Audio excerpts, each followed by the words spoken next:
Few weeks ago, my camera broke on me. The shutter just completely gave away. So given the age of the camera, I think it is time for an upgrade. I was aiming for Mark II since its release. Only now I see the price went down. My first impression is this is a huge upgrade over my older camera. I mean, that was 10 years ago and there are few improvements has piled up. Camera design has changed and customer demographic has changed. It's kind of crazy how they pack so much into this camera. Just look at the size. It is no more than my A6000 except it's just one screen taker now. Few of my frustration with A6000 are its overheat, battery drain and noise. Mark II solved these issues for me with few caveats, which depends on people can turn this camera as a godsend or a pain in the ass. Mark II can record 4K 30fps and 120fps in S-Log3 or S-Log3 Cine, maximum 50MB, 422 10-bit color and HAVC-HS 4K. I mainly don't use most of these high spec except S-Log because A6000 can't shoot S-Log. So far, even shooting at 4K, this camera don't overheat until the battery run out or you don't shoot under the sun. And that's a big deal because once the camera overheat, it just breaks the mood, the atmosphere, the pace. Your work just stop midway. I rather have average footage than having to deal with sudden shooting break. ZV E10 Mark II also used the same sensor as FX30. This sensor really sold me, especially on noise. The noise is still there, but I have less tendency to feel fixing the noise unless I'm using digital zoom. I did use digital zoom on my wireless mic video. The noise just becomes so obvious with digital zoom. Not the worst, but still looks sloppy and ugly. It gave the looks of film grain, unlike A6000, in particular to color noise. I think this attributed to how they downsampling 5.6K to 4K video, which created a smooth noise rather a big slop of color. You do have slight 1.1 crop factor, but it will be an issue only if you shoot vlog with 3050 focal length. And once you add 1/3 crop from digital stabilizer, there's not much space left for your face. Even wide lens doesn't even help if you enable stabilizer. You might want to invest in gimbal at that point. You still need a second battery despite now it uses double capacity from FW50. I think the issues with battery lies on the screen. I went outside, touched grass. The moment I want to snap a picture, not having a viewfinder really affect how I usually take picture. The trick is, think like a camera phone and learn tap shooting. It's a lot faster to shoot than using the shutter button. Under the sunlight, you want to increase the monitor brightness to sunny weather. Even at +2 is not enough.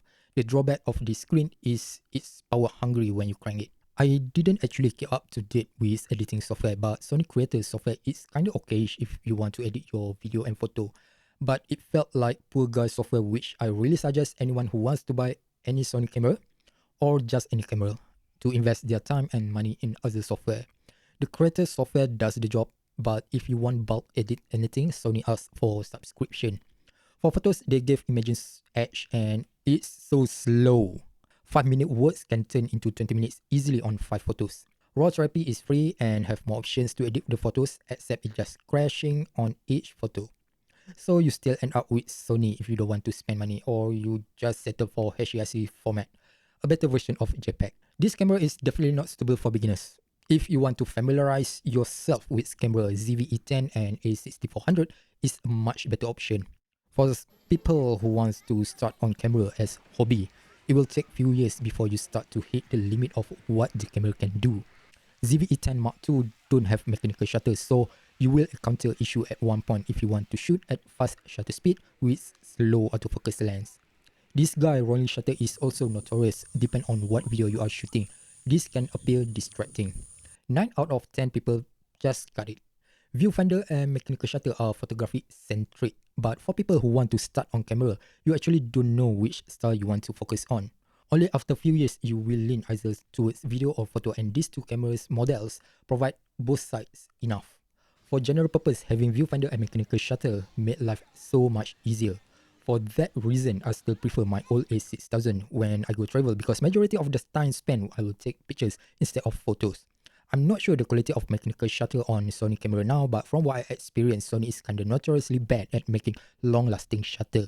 Premature failure is a flip of a coin, but it should using Sony. Mark II will not have this issue because it don't have one. ZV E10 Mark II is heavily video-centric camera. Their marketing does target the right audience, the one that prioritize and serious on video, so not having mechanical shutter is perfectly fine.